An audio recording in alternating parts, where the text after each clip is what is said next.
Chef സീക്രട്ടിലേക്ക് വീണ്ടും സ്വാഗതം. നമ്മൾ ഇന്ന് തയ്യാറാക്കുന്നത് വ്യത്യസ്തമായ ഒരു ചിക്കൻ വിഭവമാണ്.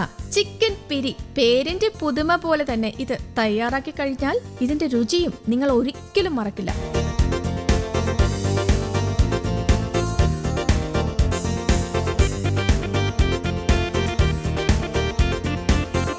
അപ്പോ ഇതിന്റെ ഇൻഗ്രീഡിയൻസ് എന്തൊക്കെയാണെന്ന് പരിചയപ്പെടാം. സവോള അരിഞ്ഞത് 2 എണ്ണം, വെളിച്ചെണ്ണ 8 സ്പൂൺ, ഇഞ്ചി ചതച്ചത് 1.5 സ്പൂൺ, വെളുത്തുള്ളി ചതച്ചത് 1.5 സ്പൂൺ, മഞ്ഞൾപ്പൊടി 1/2 സ്പൂൺ, ഗരം മസാല 1.5 സ്പൂൺ, കാശ്മീരി മുളക് പൊടി 2 സ്പൂൺ, കറിവേപ്പില 2 ഇതൾ, ഉപ്പ് ആവശ്യത്തിന്. പിന്നെ നമ്മുടെ പ്രധാന ഇൻഗ്രീഡിയന്റ് ആയ ചിക്കൻ മഞ്ഞൾപ്പൊടിയും ഉപ്പും ചേർത്ത് വേവിച്ചത് 1 കിലോ മിക്സിയിലിട്ട് ചെറുതായി ഒന്ന് ഗ്രൈൻഡ് ചെയ്തതാണ്.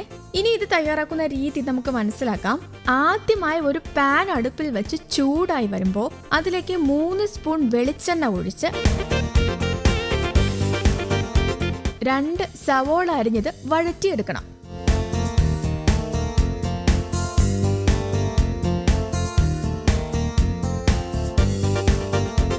വഴന്നു വരുമ്പോൾ ഇഞ്ചി ചതച്ചത് 1.5 സ്പൂൺ, വെളുത്തുള്ളി ചതച്ചത് 1.5 സ്പൂൺ,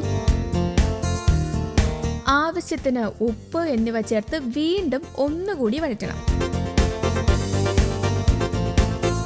അതിനുശേഷം 1/2 സ്പൂൺ മഞ്ഞൾപ്പൊടി, 1.5 സ്പൂൺ ഗരം മസാല, 2 സ്പൂൺ മുളക് പൊടി, 2 സ്പൂൺ എണ്ണ, 2 ഇതൾ കറിവേപ്പില എന്നിവ ചേർത്ത ശേഷം നമ്മൾ മിക്സിയിൽ അടിച്ചെടുത്ത ചിക്കനും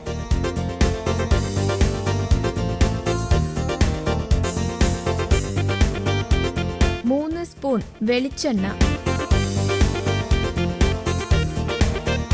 ആവശ്യത്തിന് ഉപ്പ് എന്നിവ ഇട്ട് നന്നായി മിക്സ് ചെയ്തെടുക്കണം.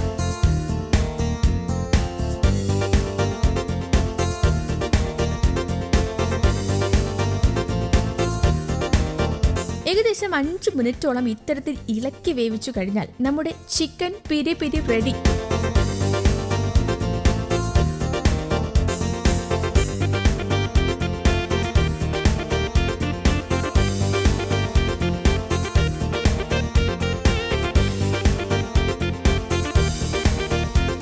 ഏത് പ്രായക്കാർക്കും തീർത്തും ഇഷ്ടപ്പെടുന്ന രീതിയിലുള്ള ഈ വിഭവം കുട്ടികൾക്കാകും ഏറെ ഇഷ്ടപ്പെടുക. ഇതിനൊപ്പം കഴിക്കാൻ ഏറ്റവും നല്ലത് ഒറട്ടി പോലെയുള്ളവയാണ്. അപ്പോൾ ഇത്തരത്തിലുള്ള പുതുമകൾ നിറഞ്ഞ വിഭവങ്ങൾക്കായി ഈ ചാനൽ സബ്സ്ക്രൈബ് ചെയ്യാനും ബെല്ലൈക്കൺ അമർത്താനും മറക്കില്ലല്ലോ.